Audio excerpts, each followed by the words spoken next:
បាទសួស្តីបងប្អូនជាច្រើនក៏ឆាតមកសួរវិធីឲ្យដួងយើងនឹងកាច់សម្បុកដើម្បីឲ្យខ្លាយទៅជាពេលបាពូជបាទ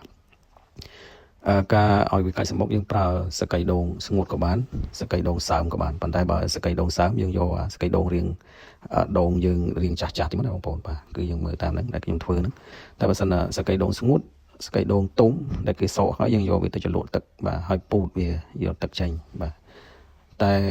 បានលទ្ធផលល្អដែលខ្ញុំធ្វើមកគឺសកៃដូងសើមរបៀបនេះបងប្អូនគឺយើងសកមកភ្លាមដូចខ្ញុំធ្វើហ្នឹងបាទអញ្ចឹងយើងរៀបវាចឹងមកបាទរៀបវារបៀបចឹងមកបាទរៀបវាឲ្យស្អាតឲ្យមានកលងបាទខ្ញុំធ្វើមិនសូវស្អាតទេបងប្អូន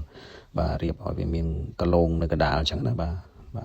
ហើយចុងក្រោយយើងរៀបឲ្យពេញចឹងបងប្អូនគឺដួងដែលយើងយកឲ្យកាច់សម្បុកគឺអាយុ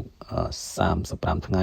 រហូតដល់50ថ្ងៃបាទនៅក្នុងចន្លោះហ្នឹងបងប្អូនអាចយកទៅធ្វើជាមេបាពូជបានបាទបងប្អូនមានចម្ងល់អាចខមមិនសួរពីក្រោមបានបាទសូមអរគុណ